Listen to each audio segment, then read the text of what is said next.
Hi guys, welcome back to my channel. My name is Afsa Rosette. If you're new here, thank you for joining.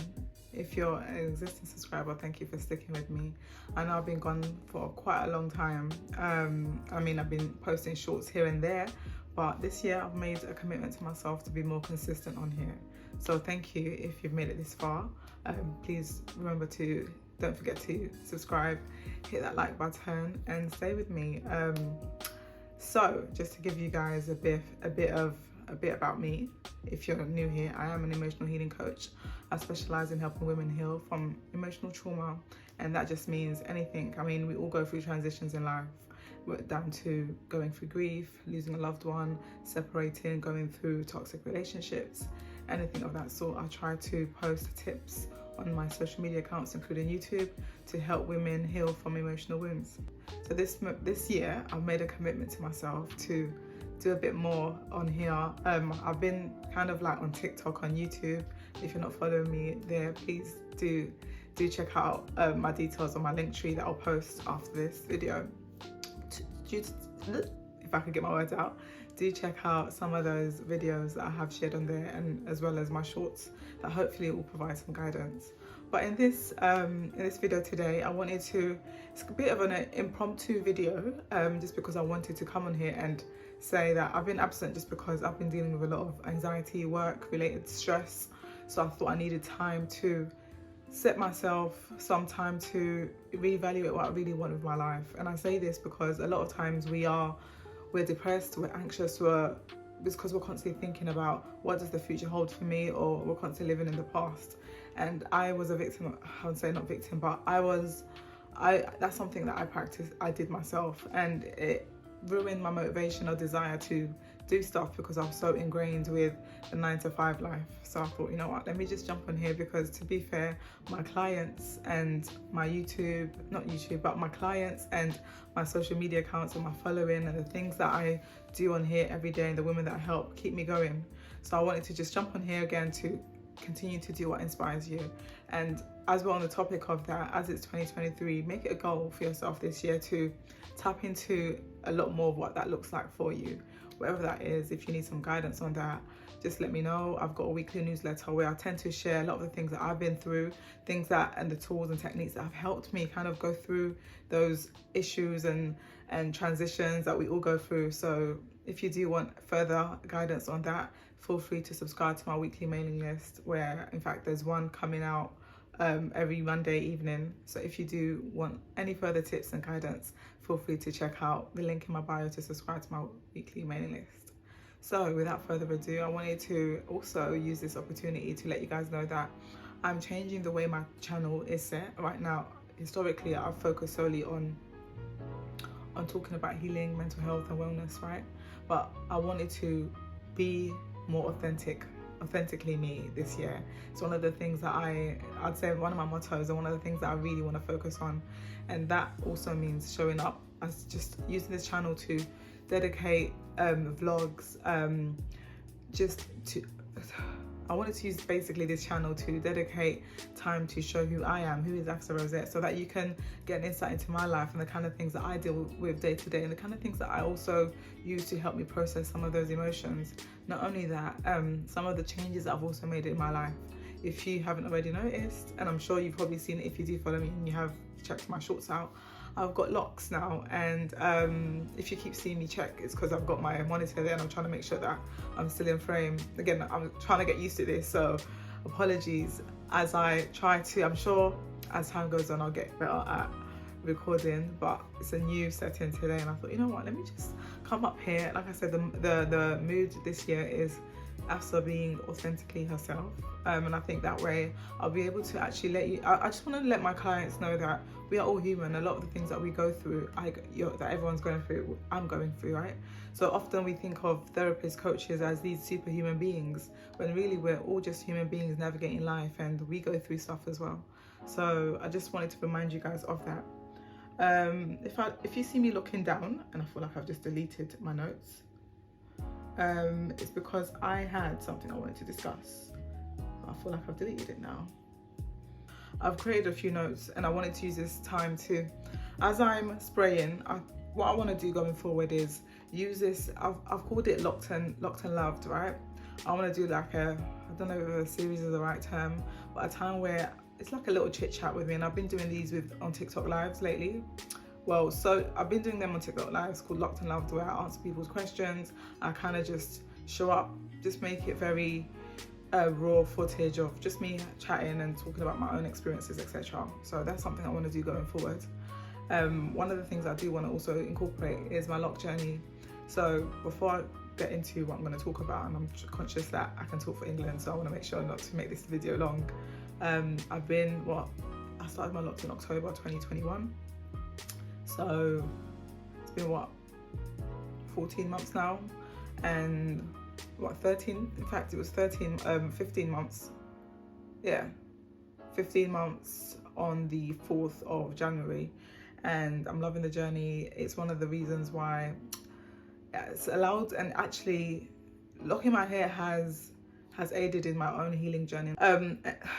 This year I wanted to use time to kind of like think about some of the things we hold on to and how it kind of blocks us from experiencing our true potential, abundance, and manifesting love and blessings into our lives. And when I say love, it doesn't have to mean romantic love.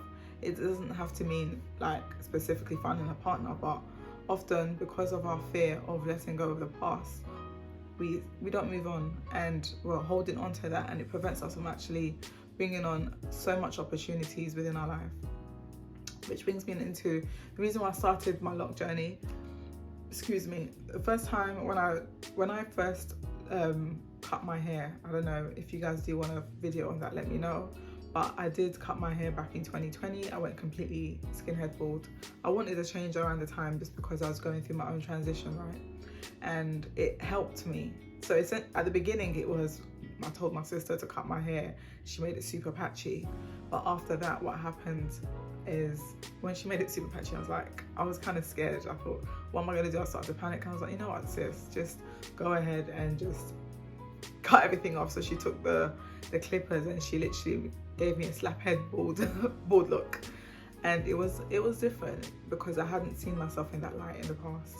And I say all this to say that when you're going through any type of transition, especially if you accept change, you're going to see yourself in a different light. Things are not going to look differently. People are not going to recognize you. But it's about you choosing to consciously let go. And although that was me letting go of my hair at the time, I felt like I loved my hair. I had really big afro, and it's something that I took pride in looking after. However, I knew that my hair held so much emotions of the past. My physical look at the time just held so much emotions of the past. And I thought the best way for me to kind of let go of that and allow myself to move on is to create a new, I'd say not identity, but a new view of myself. What did I look like? What does self-love look like for me? Because for so long, and for any of you guys that have been in either toxic relationships, and for those of you that might still be in it and struggling to let go, oftentimes we find ourselves scared to let go because we don't know what the future holds, because we've held this identity, we've been with this person so long that our identity has been submerged in the identity of our significant other. So the idea of letting go means sometimes losing a sense of yourself. But I just want to remind you guys that you can find yourself again, and it's not going to be a straightforward line. It's not going to be something that happens overnight. It will take time, but you have to make the conscious effort to do so, right? So my conscious effort at the time was letting go of the past. I had let go physically, but I also wanted to create like a purge for myself, and that meant letting go of the hair too. And it was different. It was extremely different for me. It was something that I'd never been used to, but it's something that I chose to embrace every day.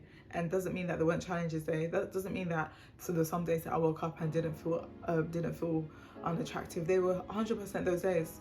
Those days did 100% exist. But what I did recognize as well is that with change, it takes time. Yeah, it's not something that's going to happen overnight. We look at ourselves. I had to look at myself in the mirror, and at first I didn't recognize myself. But the more I stepped into my new self, the more I started to embrace my new self, and those around me started to see that too. And I thought it was a great opportunity for me to, okay, what are some things I can start to discover?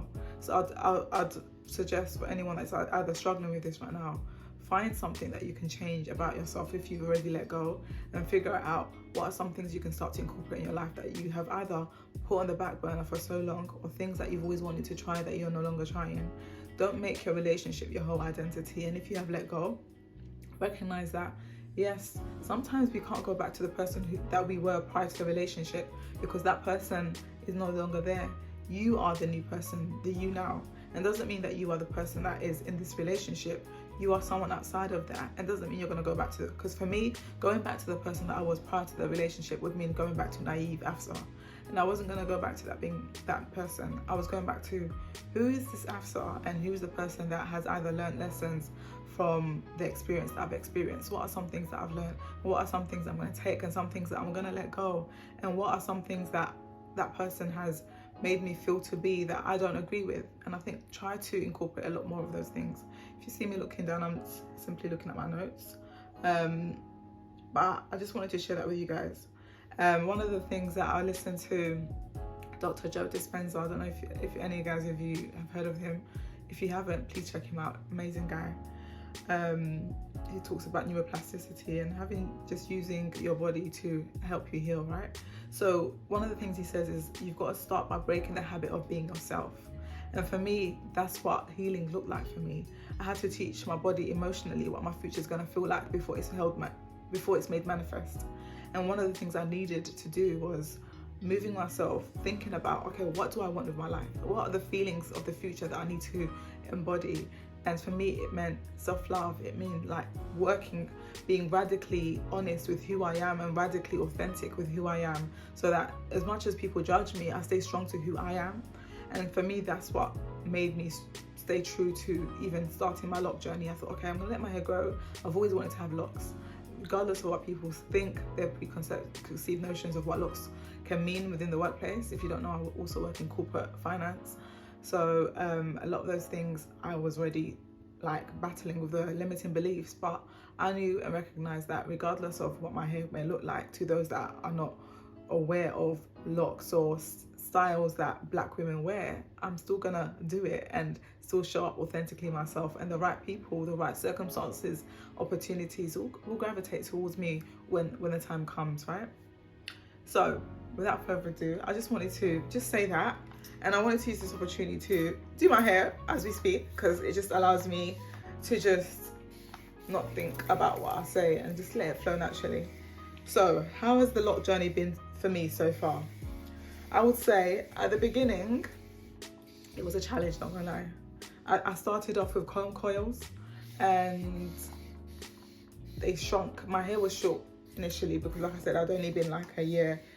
I only had a year growth, and the year growth simply was since me going skinhead bald to growing that little bit of hair. I don't know how many inches I had, but it wasn't a lot.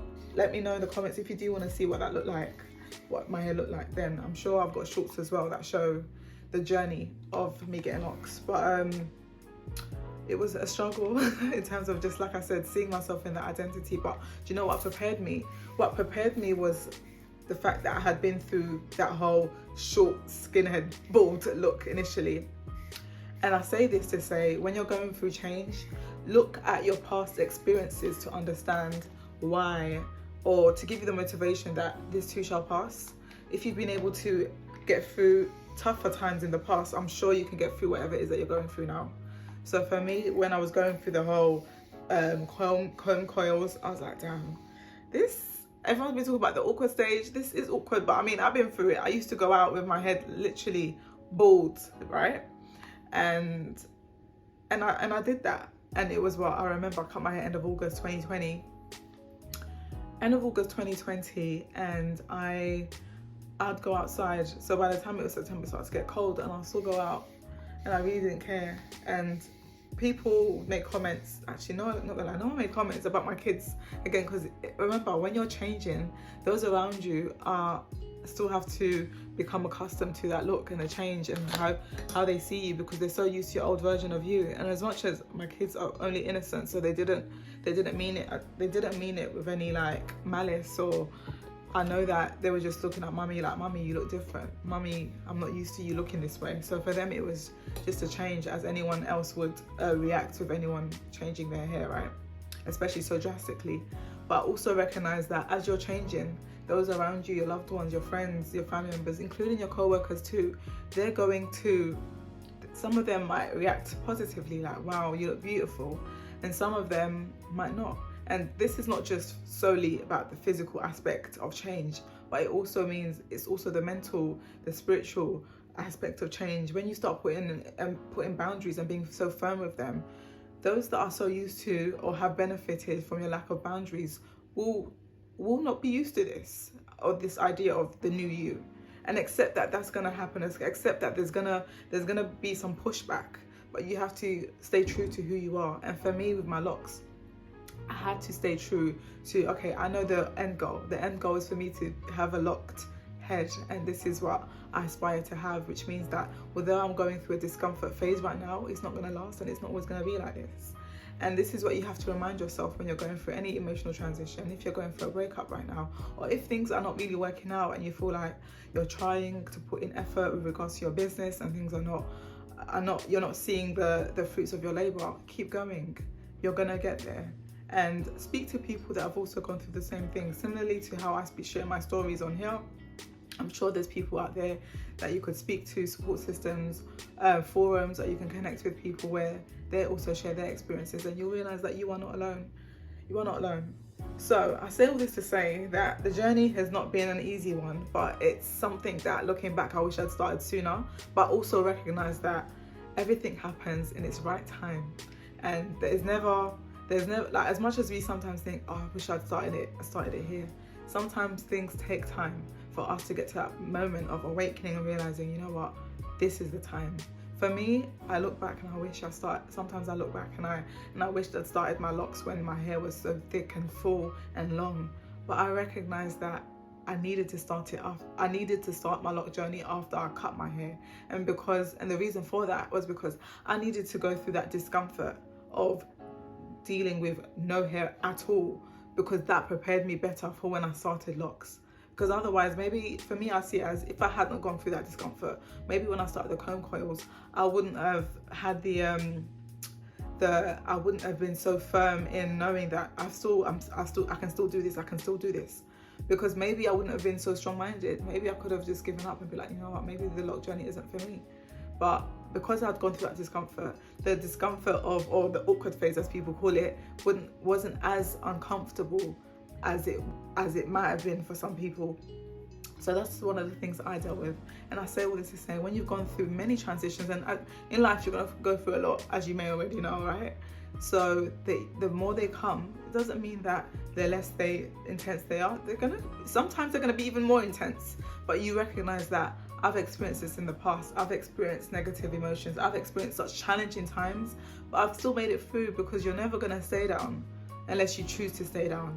But when you start to recognize and think of those feelings and the hopes this is why hope, as much as people say, some people don't agree with hope, or religion or God, or I feel like when we pray, if you are someone that believes in a higher source or power, you recognize that instills hope, and hope gives you that vision of the future, which allows you to live with those emotions rather than dwelling on the past.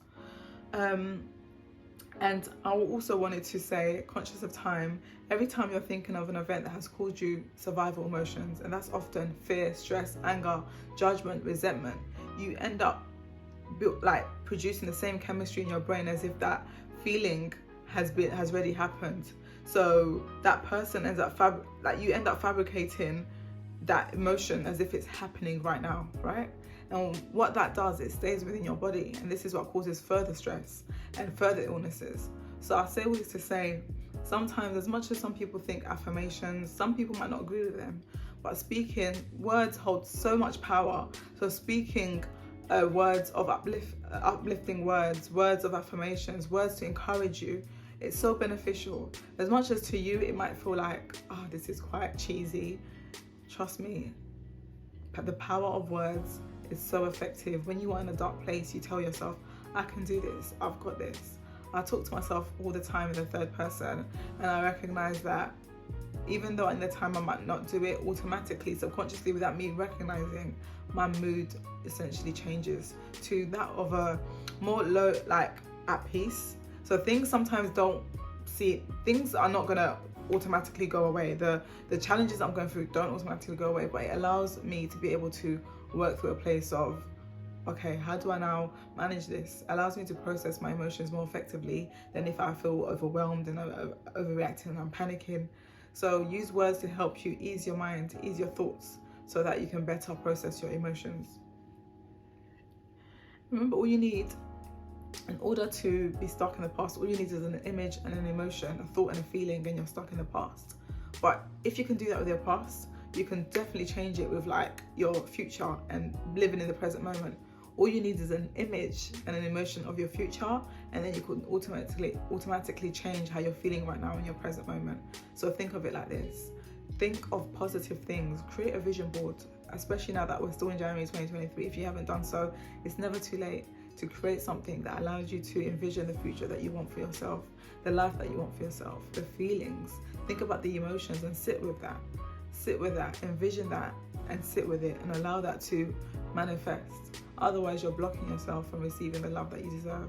The love that you deserve, that you can give yourself first and foremost, before anyone can actually see that in loving you. I always remember that in order for us to attract love, we have to be love. So stop saying things that you no longer want by saying, oh, I don't want this or I don't want that, because that's also living in the emotions of your past. Start to think about things that are perfect, because what you're doing is you're creating this within your brain and your mind by saying things like, I'm getting this, or like it's already happened. I'm so happy. This is what scripting is all about. I know everyone's always talking about scripting, but when you start to think about yourself, like you start to talk like the things have already occurred, like I'm so happy and blessed that I have achieved X, Y, and Z. You are then automatically training your brain and your mind, and then it sits in your body to believe that the said thing that you are wanting to happen and working like it's already happened right now, you're creating those emotions, so that joy, the fulfillment, the success, those feelings start to live in your body, and this is how you start to attract abundance into your life. But you have to be truly present in order to experience that. So I know this video was meant to be me doing my hair. Conscious, I'm probably like 23 minutes in, but in my next video I will be retwisting my hair. For today I just wanted to share that. I hope this has given you some insight into why I've been a bit ghost on here, and I hope that you continue to stay with me through this journey and through this series in 2023. I will be posting a video every week to showcase my own transitions, the things I'm going through, how I've dealt with it, and any questions that you guys might ask me on social media, on here. I will be documenting some of those and sharing some insight and help. Again, thanks for joining me. If you've made it this far, please don't forget to subscribe, like this, and do share it with anyone that may benefit from it. Until next time, peace.